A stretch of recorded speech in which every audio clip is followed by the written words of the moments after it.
Welcome everyone to today's session. We're going to be walking you through the application.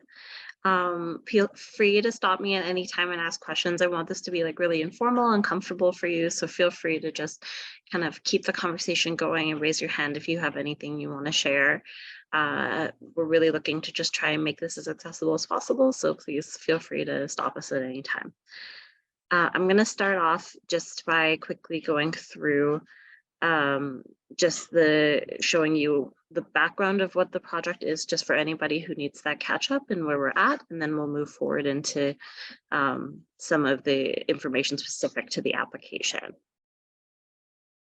So to give everyone a up-to-date background on where the project is, up to today, we've been working together collaboratively with many of the folks at this table to redesign an approach for outreach services in Edmonton. What are outreach services? Outreach services are what we'd like to primarily think of as social work and community-based connections to help seniors meet and find connection to services that improve their quality of life and help them to thrive. Currently, in the original system, agencies independently held outreach programs across the city. And in this new approach, we'll be working together to be delivering outreach services collaboratively. So what the transition will look like is, instead of agencies each having an individual program, there'll be one program with workers hosted at a variety of different agencies. And that's what we'll be talking about in the application today. I did kind of want to just briefly flag that if you aren't interested in hosting a worker, like paying to employ a worker at your agency, but still want to be involved, there is a way to get involved in the project, even if the goal isn't to be the host agency for a worker. And that is through our collaboration letter of intent. So if you're looking to collaborate and you just want to share your interest in collaboration, but you're not looking to host a worker at this time, then what you need to do is fill out this little brief form. It's going to be posted both on our website, as well as it should be in the invitation for those of you who received an invitation for this event, as well as in an email out to many of the agencies that participated. But if you don't have access to this for some reason, please contact me at asheika@seniorscouncil.net. And I'm happy to send this to you as well if you haven't yet received it.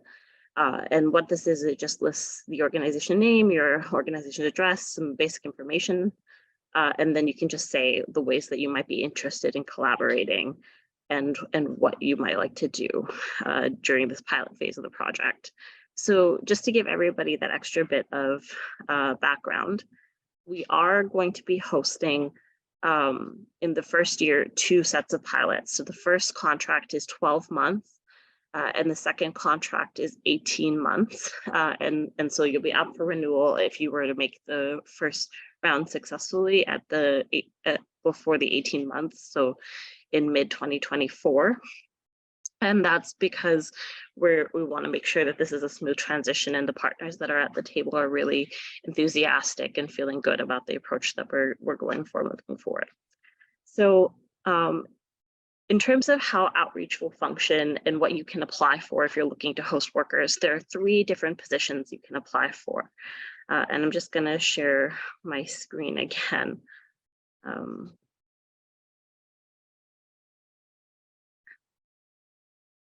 So as you can see in our application guide, and we do recommend that everybody takes the time to review this, it has all the information you need to know about the questions, some of our methods and approaches, and it also lists right at the front who you need to be contacting and any questions and where you can send them to.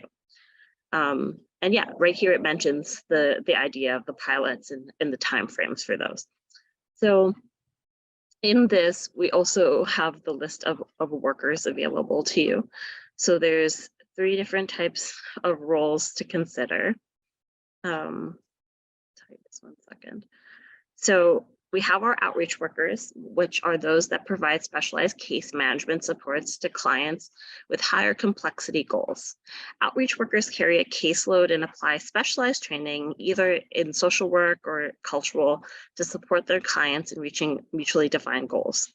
If an outreach worker is specialized to provide social work supports, they should hold a registered social work designation. If outreach workers are specialized to provide cultural supports, equivalent organizational and professional supports should be in place to develop capacity to work with complexity. And then there's the generalized support workers. So these are like more of the connectors into the system, where an outreach worker is going to be dealing with the deeper case management and in-depth support and maybe more long-term support with a client. A generalist support worker kind of acts as your entryway or your open door into the process. So generalist support workers are more relational, short-term supports. They're the first point of contact and provide system navigation, supportive referrals, and emotional support and follow-ups for most or all users in the system. They can have cultural linguistic specialization, but are not otherwise specialized. They don't need professional designations, but do need to have a thorough knowledge of the context of diverse older adults in Edmonton and the range of supports and services available to them. And of course, some of that will be provided by training in the program once folks are hired on, but we're really looking for our support workers to kind of be that first point of contact for folks and try and help them as much as they can before maybe needing to be escalated to an outreach worker. And then we have home support coordinators. So just to give people a recap for anybody who isn't aware, we currently have a home supports program that is going to be amalgamated into this project, into this program, I should say. So the home supports program is basically a connector between different service providers and businesses and seniors that are looking for services. So that could range from everything from yard maintenance to personal care to shoveling, just things to help seniors manage their day-to-day lives. So right now you can call a home supports worker and they'll connect you to 3 potential referrals of vetted businesses or service providers in the city. And then you can contact them and see if any of those are a good fit. So for the first year, that program will be part of outreach, and it will kind of operate in a similar way from how it is currently operating, with the goal to transition the majority of workers into support worker roles. So they would be providing the same general support as the support workers listed above. There would then be 2 workers that would be specialized into business finding. So they would be going out in community and vetting businesses and finding really great businesses. And then any of our general support workers can provide those referrals to different businesses as needed for seniors. So it just would increase their opportunity both for the senior to get a more fulsome look when they first come into the program. So by having a more general support worker instead of a home support worker, what we might notice is that some of the ancillary issues that a senior might be facing, so things like, oh, I'm actually struggling with my mental health and that's why I'm finding it hard to find a business, can be kind of addressed and looked at as a holistic thing when they come into the program. And also that it makes it easier for us to connect them to a more wide variety of services, and the workers would be more specifically trained to do that. So maybe they call and they say, oh, I need help with yard maintenance, but I also need help with something to do with a form being filled out for age. Then they can kind of work on both of those things rather than having to transfer them again to some other program or agency to do that work. So that's kind of some of the rationale there. Does anyone have any questions about just kind of the general overview of how the program is proceeding or some of those things? I know many of you have already kind of been through a few presentations on it, but I just want to make sure that we're covering our bases before we proceed. Yeah, I do. Okay. I think I personally, and maybe others, need some clarity. Maybe I've missed this as to who is actually going to be legally the employer. The agencies, so the different organizations that are selected into the program, they would hold the employment contract with the worker and would be used for the purposes of the program. Does that make sense? Yeah, and so the agents, for instance, ESC would be continue to be the employer for an outreach worker. How much percentage wise is going to be covered on the salary? So it depends on how much you're paying your workers. So we'll get to the budget information later. But we've allocated around 55 to 65,000 per outreach worker, and I think it's 24 to 28. But Roman, correct me if my numbers are off in my head, for the support worker level. So if your organization is paying more than that, we may have to have a conversation about what's viable for the program to be able to cover. We know that FCSS dollars, haven't always covered everything, and so we might have to find other ways to manage those differences where they might appear. But that's what we've allocated, and then there's 16% put aside on top of that for both marks and benefits, as well as another 15% for the contract. So the I think you were working on a band or a recommended salary band, which you'd come up with. Was I correct on that? Yeah, that's right. Yeah. So once again, what was the band? What did, for an RSW outreach worker, what would be the band for that person? 55 to 65. Okay, so that's fine. That's fine. And then on top of that, there's the support person. Yeah, and that's 24 to 28 hourly. Right. And oh, sorry, a little bit lower. yeah, and I saw that there were 10, there was slots for 10 FTE. Yeah, so 10 outreach workers and 11 support workers. Okay, all right. No, that answers everything. That's great. Okay, thanks, Nigel. Are there any other questions before I move into the applications themselves? Ashika, is it a good idea to fill out both the application and the form for hosting hours? In case you don't get, We'll connect with you if you weren't successful and figure out how else we can connect you into the system. I don't think it's necessary to fill out both. It's just a way of indicating your interest formally if you weren't going to apply for workers. Okay, thank you.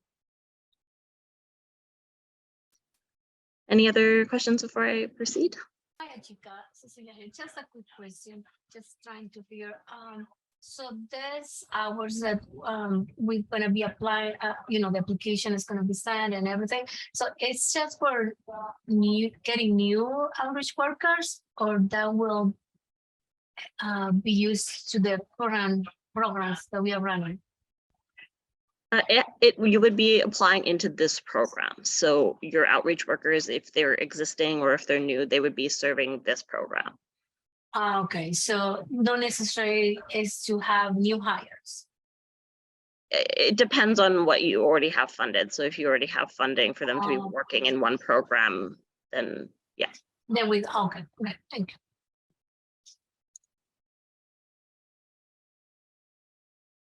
Any other questions? Okay. So I'm just gonna quickly stop sharing and switch screens.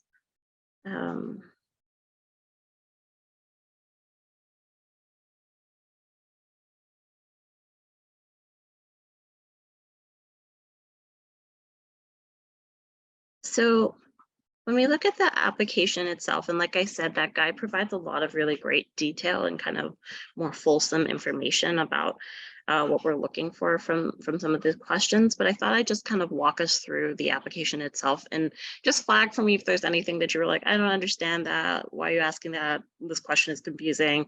Anything like that, we can happily walk through those things. So as you can see, the first part's pretty straightforward. It's just basic information about the organization and you're as an applicant. The second, we ask about organization finances. So this is really if you had received money in the previous year from FCSS for outreach. We're just asking you to say what your total operating budget was, what money you received from FCSS, and then if you were in the Seniors Home Supports Program, how much money you received for that aspect of the program. So we're just trying to understand kind of the part of this question is mostly to help balance some risk tolerance questions. We will be looking at budgets to see how much of your application is worth of your total budget to see how much risk you can tolerate. And so this is a way of mitigating risk. So if you've run a similar size program in the past, even though you might have like maybe a higher ratio of your budget represented in this number, it's a way of us kind of offering some mitigation points for the jurors. So and we wanted to offer that alternative for folks who didn't participate in either outreach or home supports in the past. So we asked, if your organization does not currently provide outreach or home supports, do you provide any programs at a comparable size to the grant amount you're requesting? And then if yes, please detail the program you provide. If no, please provide details about how you'd manage this new amount of funding. So we're just trying to understand how adding this extra funding will impact you and how you'll be able to manage it. So we do ask for a few additional documents. We didn't put it in formally, but I will say that if there are additional documents that you think would be beneficial to attach, you're welcome to attach them. I can't promise we'll go through every single one if it's 100. So keep that in mind. And we don't want to add labor for you. And we also don't want to add labor for ourselves and for our jurors. But yeah, please, if you could please attach your most recent audited financial statements. So that doesn't have to be this year or the year previous, it's just whatever is the most recent audited. And then proof of good standing with the Alberta Societies Act or whatever good standing format you use if you're with charities instead. And then a completed budget template, which we'll go through a little bit later. And then we have questions about system alignment. So the first question we kind of ask is like, can you please let us know if you're participating in the pilot year? You're going to have to be cooperating following shared agreements. And here are some of the things that we imagine that you might have to follow shared agreements on. Are you comfortable with those? So this is just a checkbox activity to just say, yeah, I'm comfortable. If you're not, that's okay. That's probably something that we would discuss if your application is strong enough. We just want to understand how willing you are to collaborate on some of these items. The next question is about organization mandate. We want to understand your organization's mandate and how you see it aligning with the coordinated outreach work. So what I would suggest is probably please just include your organization's mandate and then provide a description as to how you think that aligns with the program. Reciprocal benefit, what value does your organization bring to coordinated outreach? What benefits will your organization draw from participating? So we do want this to be a reciprocally beneficial program for both parties. We want to know what the strengths, skills, opportunities your organizations brings this work, your viewpoint, your perspective on what collaboration is and how you really want to embody that in this work going forward. And then we also want to know, like, what can we do to be beneficial to you? And maybe there are things that we haven't even thought of yet that we can really think about how we actively include. So be fulsome and think deeply about what benefit you'd like to see out of this program. And those are things that we can either, maybe we're already on path for, and maybe they're things that we need to think about how we work towards them. So in terms of project design, so this is where we've listed the number of workers again for everybody who is thinking about applying. So we're expecting at the current budgeted rates, and of course, your agencies will have different budgets that will maybe cause this to shift. So I do want to make sure that every agency knows that nothing in this is set in stone. If we found out that every agency wanted to pay at the top end of the scale, then we would have to reduce the number of outreach workers. That would just be a necessary reality of the budget. So we're not guaranteeing that there are 10 outreach workers. That's the average rate based on the range of pay that we've been able to develop. So I just wanted to flag that for everyone. So in the first pilot phase, there'll be 10 outreach workers, we're hoping, and 11 support workers at 28 hours a week. So that's 6 generalists and 5 home support coordinators. And as I said, the home support coordinators will either transition into generalists or they'll stay specialized, but only 1 or 2 as business finders in the new system. In this, you can specialize both the number of positions, so 1 FTE, 2 FTEs, 1 part-time, 2 part-time, and then the number of FTEs or hours per week. So let's say you want 1 position, but you want to split it across 10 workers, you can apply that way. So we have separated out the number of positions and the number of FTEs so that you don't have to split. It doesn't have to be on just 1 worker. So it could be like 1 FTE but like for like 4 people. Nigel? Oh, sorry, excuse me. If we currently share with another center, so our outreach worker works half and half with my center and half with another center. How do I identify that, and how does my opposite ED in the sharing agreement identify that? So because we didn't want to have cohorts within cohorts, we were really concerned about making sure this is an equitable collaborative when we all come into it, and that everybody kind of sees themselves as equal partners at the table serving the program. What I would suggest is apply for the FTEs and positions that you need. So if that's 0.5 still, if that's what's working for you and you think that's enough hours, then for sure keep that 0.5. And then like if West End thinks it's 0.5 or they think it's 2, they can apply for however many the number is that they think is necessary for their agency.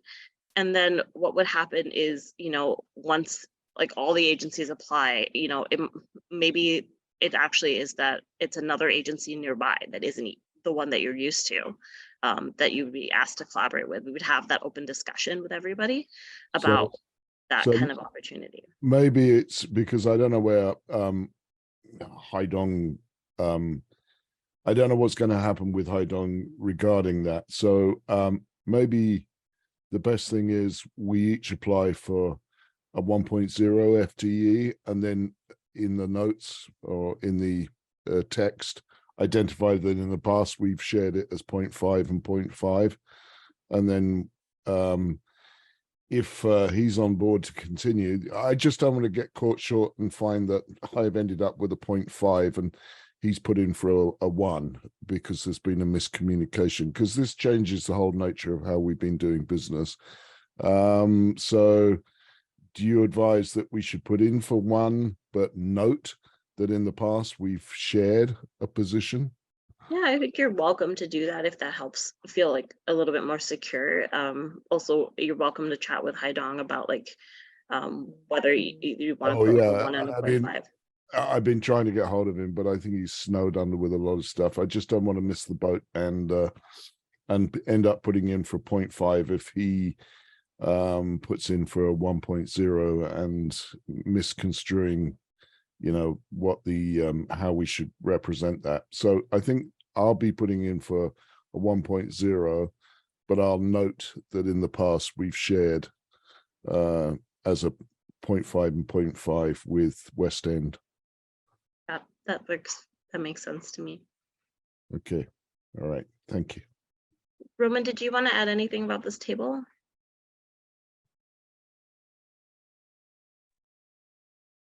Yeah, thanks, Ashika, and thanks, Nigel, for the questions. I think in a general sense, the other thing that underlies it, there's 2 other pieces that I might raise for the folks in the room and others who may watch later on recording. One is that the flexibility is all the way through. So exactly as Ashika said, apply for whatever you kind of can conceive of and consider as the most appropriate fit for your organization at this point. But that may come back in a negotiation conversation. So you might apply for 1, but then we might have a conversation about 0.5, or we might have a conversation about 1.5 and say, would you be willing and able to host more if that is what winds up being as needed? When all of the applications come in and all of the sort of new design opportunities are then surfaced for the full system as a whole, that's going to be the consideration that the jurors make, and then we'll come back to you with those conversations. So yeah, apply and insert the notes for your rationale, Nigel, exactly as you say. That will be helpful. And then we'll get back to you. The other thing to think about here is, hiring a position versus having the service available at your location aren't necessarily tied one-to-one any longer through the coordinated system. If you are looking for a possibility to have folks host drop-in hours or host appointments at your center or at your location, but you're not interested necessarily from a strategic fit and a mandate fit perspective in hiring an outreach worker, that now becomes an opportunity. You can now say, you know what, we are actually looking to have a 1 day a week sort of location served by the system, but we don't need to be hiring a person to do that. That's a possibility as well. And so that's the opportunity to kind of think through what your alignment is, what your strategic and mandate perspectives are, and how you want to apply to continue to participate in the system. Yeah, and just to be clear, if that is the case, if you realize as you're going through this application that you'd rather host a worker than be the applicant and hire the worker yourself, please just fill out that collaboration intent letter instead, and that'll just save you some time as well. Yeah, so you can put in your positions and number FTEs or hours there, and then here we can say your rationale. So we will be getting into the budget document a little bit later, but this might be a good place to both explain like how you expect the workers to work together, what your vision is for how the program fits into your organization, how you're going to support their collaboration with other agencies, kind of why are you applying for the workers that you're applying for, and how do you think they fit into the structure and the system of this new program? And it may also, this might be a good place if you are, we'll be talking a little bit later about having some budget notes related to financing workers, and this might be the place that you would put some of those comments in on the budget if you have to adjust your numbers, and we'll talk about that a little later. I'm seeing something in the chat. Are there work count restrictions? No, there are not. I've done grants for a while, and I feel that like at the end of the day, give us your most robust answer. So what you think is like meaningful and thoughtful, that answers the question. There's no need to like go on for pages unless you really feel that's necessary. We're not judging you by the number of words you write or don't write. We're judging you by the content of what you're writing. And but please do provide enough information for our jurors who may not know as much about the program to really like get a sense of what your organization does and why you think that you'd be a good fit for the program. Does that answer the question, Nicole? In terms of geographic reach, there's a few reasons we asked this question. So the first would be that it just kind of helps us understand in terms of geolocating workers and figuring out how we balance for needs in the city. We will be looking at some MAPS data related to social vulnerability and seniors when thinking about how to design. And so part of that is for that purpose, but also we asked later on about like the demographics in your community. And so understanding your geography helps us understand whether you're understanding the demographics, whether we're understanding the demographics of your community effectively. So it kind of connects to that question as well. So in terms of support for staff, we asked the question of what supports will the organization make available for workers while participating in the larger collaborative efforts. So what are the ways that you might make your team feel welcome and included in your organization while also supporting their role as a collaborative member of this program? Risks and barriers, what barriers or risks do you anticipate for workers in this program? So obviously, because we're dealing with a very unique situation here, we're dealing with a program where organizations are both asking workers to collaborate in a joint system, but also be responsive to an agency. There are probably particular risks and barriers, and maybe one specific to your agency that you want to discuss. So you want to understand like what do you understand about those risks, and also how would you mitigate them? So how are you going to work with your worker and the collaborative to kind of work through some of these problems? And then so for our equity, diversity, inclusion session, we actually start with the core values, which were defined by the equity committee. And you can see the core values in the actual application guide at the very top. It lists all of them here. So the core values are honoring First People, anti-oppressive, social justice, culture responsive, and honoring diversity. And you can see the definitions that were created for each of those items. So the first question asks, which of those core values are you currently practicing in your organization and how? So share with us both, it could be policies, procedure type things that you're doing, but it could also just be practices and ways of embodying that you might be doing in your agency to make people feel more welcome, to be practicing some of those skills.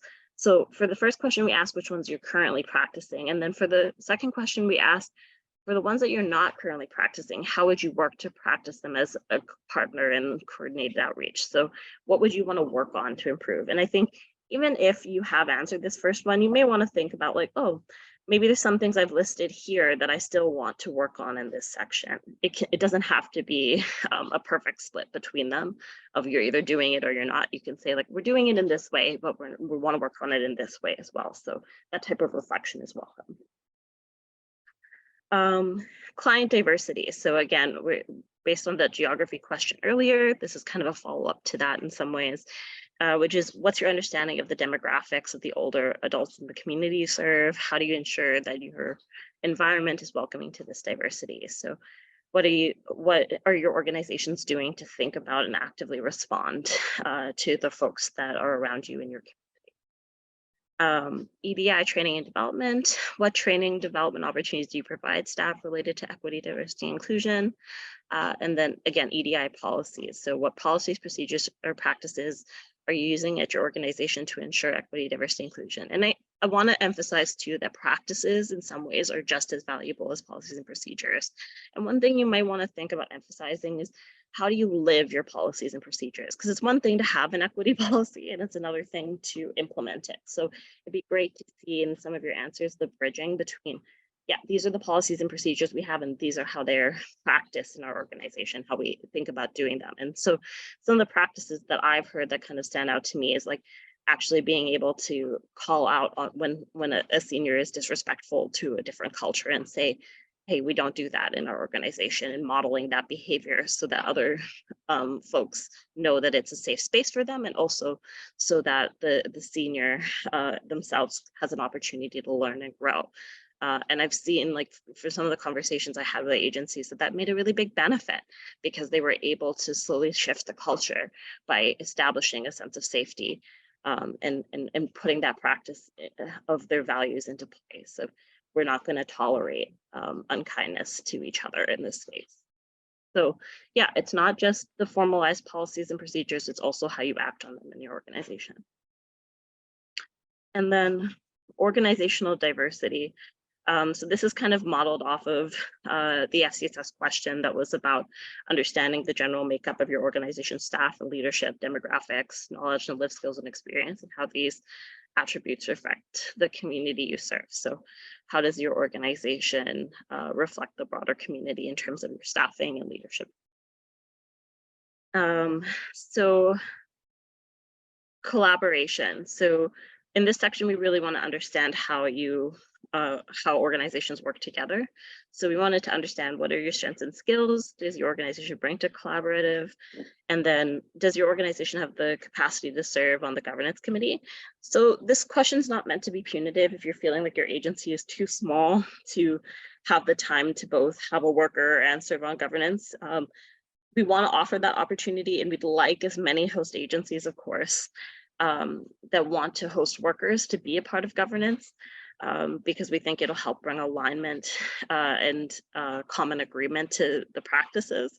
But of course, we understand that some agencies are just running really small, and so it's very difficult to make all these meetings and extra activities. So it's not punitive if you say no to this question, but we'd like to really understand and ensure we have a good understanding of how you would choose to understand the decisions that are being made at that governance level and incorporate them into your collaborative effort at your organization. And that's the whole thing.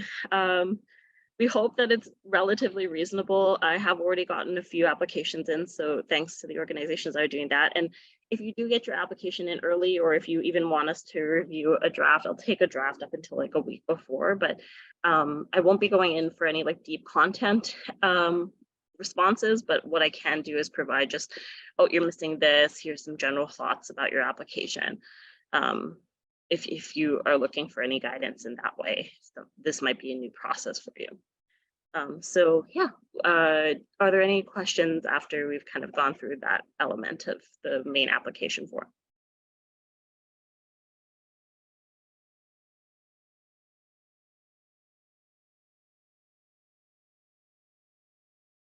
Okay. Seeing none, I'm going to pass it over to Roman. He's going to walk through the budget form. Awesome. Thanks, Ashika. And thanks, everybody.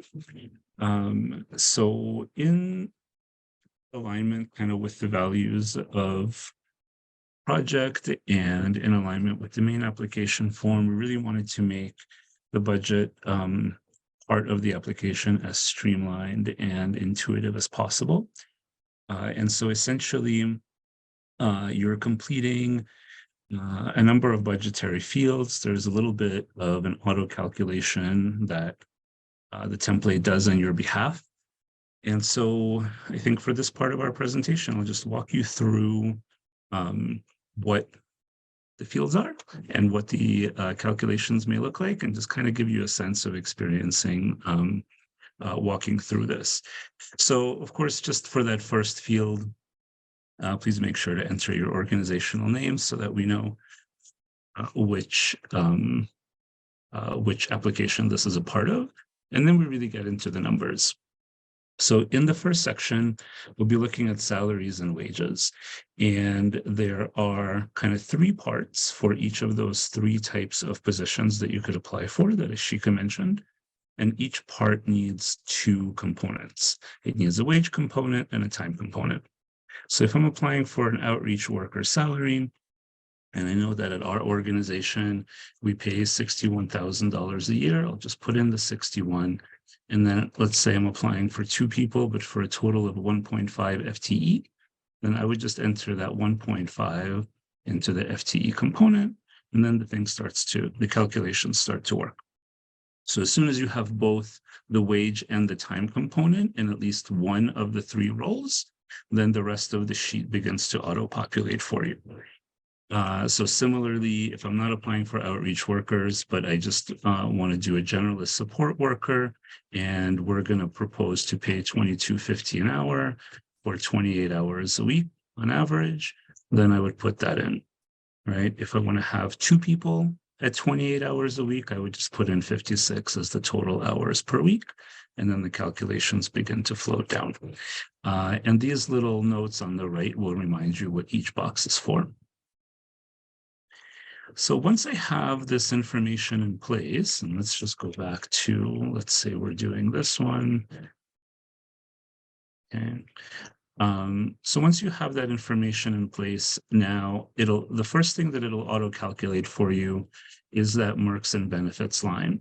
So after our community conversation of a few weeks back, we've gone back and done some additional research and raised this auto calculation to average in at 16%. Now, again, so we're doing this as an equivalency across the system for the application perspective. So you won't be able to change that cell directly. It'll stay at that 16%. If what you're finding at your organization that this number winds up, this total wage number then winds up being insufficient, certainly feel free to raise your base salary in order to raise the total in the wage category, and then explain to us what you're actually doing in the main application in the section Ashika was talking about.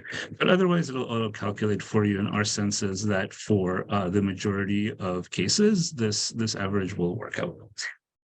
Once you do that, then as a hosting organization, as a partner, there's also certainly some program costs that you're going to incur by virtue of hosting the staff position, and some agency administration costs. So those are calculated as a maximum eligibility that's based on a percentage of the total.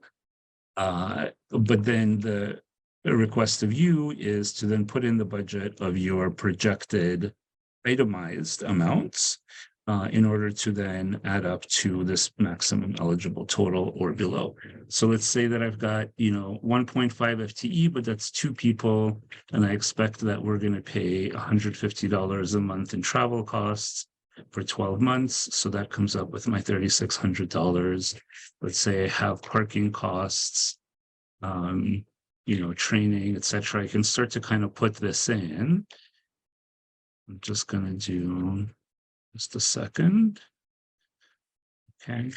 And then I've got other program costs. Once I enter other program costs, it's going to ask me to, well, there's 2 things that happen. So first of all, I've now gone over my maximum eligible amount. Now, this won't prevent you from doing it, but it will flag it for you. So that's why this cell has now turned red, is because the 6,900 total is higher than the 6,200 that I ought to have.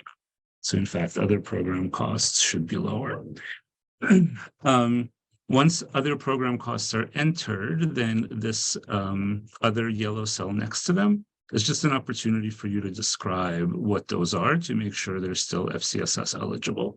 So you might put something like, $500 for elder honoraria and $250 for food costs for meetings that we're going to have or whatever, right? So you can kind of enter that just high level detail in here if you do have costs that don't fit into these 4 main categories.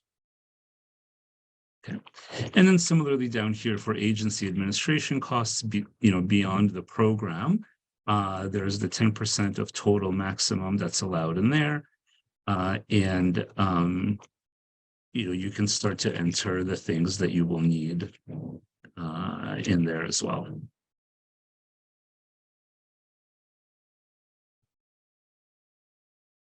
Okay. And so then once you enter those, if neither the subtotal program budget nor the subtotal agency admin are in red, that means you're under the totals and you're fine. And this gives you then your total budget between your salaries and wages amount, your program costs, and your agency administration costs that will allow the jurors and the selection committee to be able to evaluate this in parallel with your application. And that's it.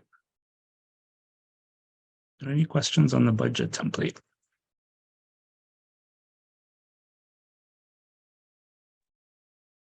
Hi guys, I have a question. Hi, Karen. When I chatted with Sheila about this just briefly when we were at a meeting the other day, and she'd mentioned, and I think I understand from the discussion so far, that the intention is that the salary line gives us the opportunity to have some flexibility in terms of a range. But I think what I hear you say is that the benefit and Merck's line does not. And that's been our experience when we're working in there. So organizations that have benefit programs and pension programs, we can't opt out. We have contractual obligations for our staff. So we can't actually participate if we can't include our benefit costs and our pension costs if they are above that amount without incurring costs that we can't cover under this grant. So And Karen, what you want to do but I is can finish that thought. Sorry, Shika. I can't elevate the wages in order to adjust the ratio and not have equity within our team. So I can't pay the staff within this program in a way that's completely out of scale with the rest of our staff, right? In order to keep that ratio percentage amount. I think that's what you're intending. right. So what I was going to suggest is what you do is you'd artificially raise it, but then in your notes on that, like, remember when I showed you the place where you could put in information about the workers in your organization, how they'd work for your program, in there, just leave us a note that just says pay would be this much, benefits is this much, and we'll make that adjustment. It's just, yeah, we didn't account for that in the form, so it's kind of the stopgap that we're putting in place. I know it's not perfect, but does that we just work? have a form that allows us to adjust the percentage appropriately? You could do that, Karen. I think like the idea is that this ought to work for the majority of applicants. If it absolutely doesn't work for you as you're describing, let's have that conversation just off the main Sure. group, and we can provide you with the tools that you need. Okay. The other thing I wanted to mention is our finance managers run the numbers for the program costs and the admin costs. And the way that the categories, I appreciate the effort to try and simplify the forms, but the way that the percentages are currently calculating, we're actually going to run a deficit in this program relative to the way our FCSS programs are currently funded, which is challenging because our FCSS programs are currently the only grant we have that are covering the cost to deliver the actual program. Most of the grants we have run deficits, which is creating an enormous amount of pressure on programs. So when she ran the calculations based on the way that this is currently calculated, based on our current funding for this program, it runs a deficit relative to how the program is currently funded. So I can send you guys those numbers because it'll be different for all the organizations. But I think in an effort to try and simplify things, we've actually created a situation where the organizations are going to be carrying additional costs to deliver the program. So that's a bit of a concern. Yeah, and there's a couple of pieces there, and that's really critical feedback. It's not only an effort to simplify, it's also an effort to make, to kind of understand where we're going to sit in the tension between maximizing non-staffing resources and then maximizing staffing resources across the system. And so this was kind of the place where we landed at this stage based on feedback and based on research. If it doesn't work, this is why those amounts aren't actually limited. If you want to put in the actual that is needed, certainly please do that and submit. And then once all of that comes in, again, then we're able to have a look at that across the system and say, as Ashika was saying earlier in the conversation, well, maybe we can't actually resource 10 FTEs and 11 28-hour-a-week support workers. Maybe that number across the system is lower based on these costs that are coming in. Maybe that number is higher based on the costs that are coming in. So there is an opportunity to put in what you actually need, make the numbers match, but then we need to evaluate that. Yeah, maybe I missed it. Like, I don't know. I know that this last part of the process was really rushed, but the discussion where we had the opportunity as a collective and as a group to talk about, the pressures on organizations related to administering these programs and talk about what might be needed to support the delivery of the program. I don't think we ever had the opportunity to really talk about that. So maybe other organizations aren't experiencing the same pressures. I suspect they all are. So yeah, I don't know. I have concerns that everybody's just enormously stretched right now. And I don't know if others have run the numbers to see what the impact is of these changes in terms of how they're going to manage. But with the loss of other FCSS funding and then the pressures of moving towards project-based short-term funding, I think, people are under a lot of strain, and FCSS funding was one of the last grants that really did cover the actual cost of delivering the program. So it's a concern. And it's not just the frontline services. We also have now 2 additional positions to supervise staff. That takes resources out of the system for frontline staff. And, these are things that I don't think we ever really talked about. So I'm just flagging that as a concern. Because it's going to be a challenge to cover those costs. Thank you, Karen.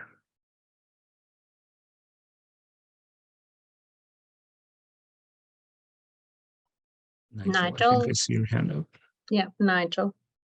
Yeah, following up from what Karen said, yeah, you're not on your own, Karen. I'm pretty much sure that everybody has grappling with the fact that there's going to be a significant change and is a significant change to funding. And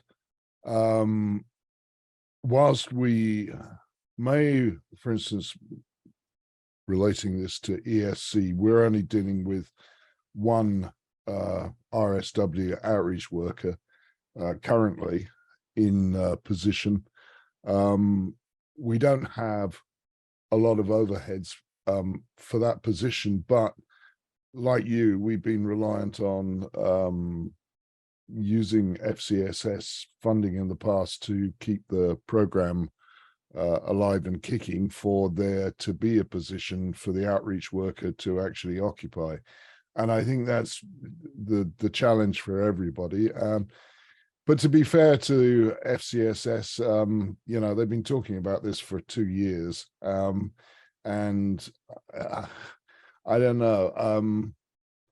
We're all going to be scrabbling for money to keep to plug the gap to allow this pilot project to continue, because it doesn't make much sense if the outreach worker positions are funded, but the centers as the employer have collapsed in a financial puddle and disappeared, because then the outreach worker will then go and look for another job. And then we've just lost people from the system, you know, like Shirley's got 23 years experience. I don't think that I can afford to lose that. And I don't think the system can, but clearly, if we don't find a way to plug that gap somehow, to ensure that the programs can continue to offer outreach worker positions, then this entire pilot project falls flat on its face. Because if you end up with senior centers that start closing their doors because they can't get funded, then you got no outreach workers potentially, because they will vote with their feet, and they will go in times of insecurity. People go and look for other jobs. So it is a real concern, Karen.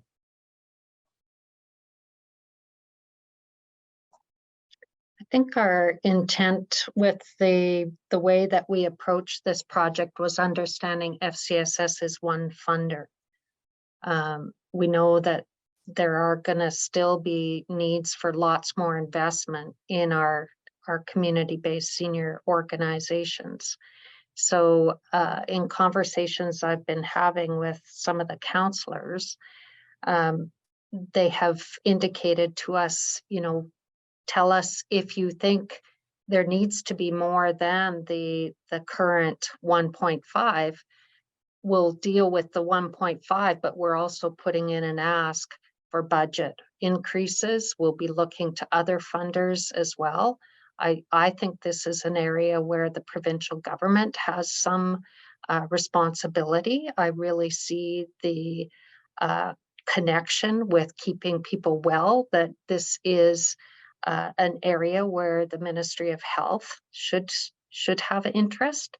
So we're not stopping that advocating effort. And what I would encourage, Karen, is put in the application what it's going to cost to do what you're asking, so that then it allows when we're looking at all the applications, if we need to reduce the numbers, then we're also able to make that known to the wider funding community. Like, look, this is the situation.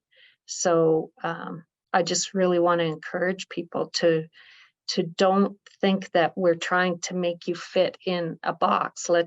We tried to come up with averages that would allow us to at least get calculations, but we know, you know, there's going to be some above, there'll be probably a few below as well. So okay, that's super helpful context, Sheila. I really appreciate that. I think sometimes when we're so used to working in grant processes are very binary, so maybe that's where the anxiety comes from. So I really appreciate that context. Yeah. The other thing that we just got to bear in mind is that when you adjust the FTEs, or may have to adjust the FTEs, that carries consequences for organizations like Karen's and mine. Karen's more so because she has more employees. What do we do? You're going to lay people off, and that in turn is a financial consideration, because there are costs attached to abolishing a job position. I mean, you can't just in this province let people go after 23 years without there being legal requirements. And that's inevitably means dollars. And whilst the city is at arm's length and can say, yeah, but you're the employer, which is technically true, practically, there are consequences if we adjust the FTEs downwards. And we get told, yeah, well, the larger organizations, particularly like you, Karen, you get told, yeah, well, we can't support your level of FTEs, but if you reduce your numbers to X, then we could. Well, that carries a consequence for you financially and also in terms of people, you know, personally for people to be laid off. So there's a lot of balancing here that has to go on. Yeah. And I think just getting back to the point that I really want us to center this on, like, our organization, obviously, that's my job, is to be concerned about that. But I'm most concerned about, what do we do with the phone calls and the people walking through the door? Like, that doesn't stop, regardless of how many staff I have in the building. So, you know, obviously I'm concerned about our staff and their well-being, but primarily concerned about what are we going to do about the people who need our help? And that's always the concern, right? And I know it is for everybody that's here today. And how do we manage that? Because we go through these ups and downs in capacity within our organization that can be pretty dramatic at times, but that doesn't change the volume of phone calls and people walking in the door. And so that's always where that, you know, there's so many different pressure points within the system. And I know you guys are all feeling it too. So if I sound anxious, that's probably where it's coming from. So I do appreciate the reminder, Sheila, that this is part of a bigger conversation. And I appreciate the context that we do have the opportunity to submit something that's reflective of our reality. That's a really helpful reminder. So thank you. Yeah, and you know, if it helps, we can deliver a more specific form. We just were worried about confusion about putting out 2 different forms. And then people are like, which one do we submit and all of that? But we can send you one directly if that makes it easier for you, where you could adjust the percentages. And maybe if anyone else would like that, just contact me and ask for that form, and we can give you a more specific form if that's helpful. Does that work? Yeah, I think whatever is best for you guys. I just, it'll look weird when you get it. But just let us know what works best on your end.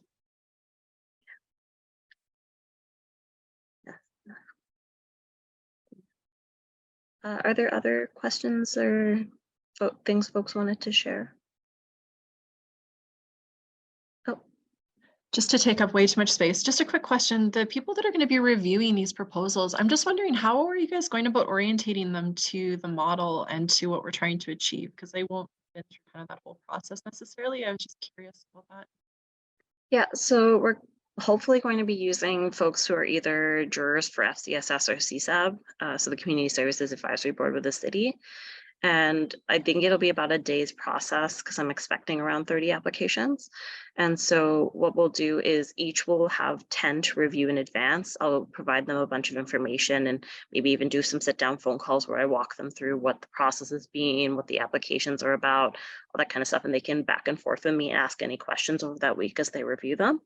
And then we'll have like a full day workshop session. So we'll go through it again of, you know, this is the intent of the process and kind of work through each of the application sets. And I think what our goal will be is to start by like kind of picking the best organizations for collaboration. So we won't necessarily be looking at FTE numbers first. We'll be looking at who are the best collaborators, how are folks applying, and kind of trying to rank that way. And then we'll take a deeper look into like what's viable and how can we make sure that we get the best resource use. I had originally kind of hoped that maybe that could be a resource conversation with the organizations that were accepted, that they could all get together and kind of hash it out. Our concern was with the really tight time frames on actually being able to implement this, whether that would just kind of eat up a lot of time and add a lot of stress to the plate. So we might come up with at least some suggested allocations and then have that conversation. But yeah, that I think is the approach that we're thinking of. Are there any other questions you had about that? Okay.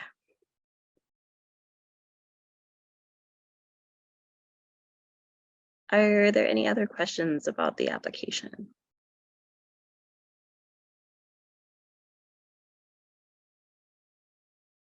I really want to take the time to thank you all again for all the effort and labor that you've put into this process. I know this last period has been very fast paced and it feels hard to kind of like feel that we've given you the adequate space to kind of talk through everything that I wish we could talk through. What I do want to say is that like for this collaboration, it is an ongoing relationship and discussion. We're not trying to, you know, be punitive and say like, this like perfect yeses and nos. What we're trying to do is understand what the best way we can allocate whatever's very limited resources to try and provide the best service for seniors across our city. It's not easy, it's not enjoyable for any of us involved, but we hope that we can put the senior at the heart of it and really try and do what's best for folks. So, you know, please keep coming with your questions and your thoughtful considerations about the system, because we know it's imperfect, and we'll keep working on advocating and looking for better ways to do it. Nigel's puppy should keep us company in all the calls. We should just have like a puppy party now. Yeah, it's my stress relief. Oh, so cute. Is it a Cavalier? Yeah, Cavalier. Amazing. Charles. My grandfather had one. His name was Splodge. This one's Lilibet.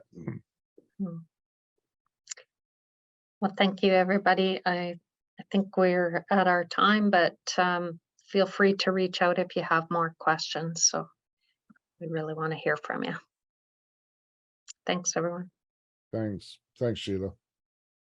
Thanks, guys.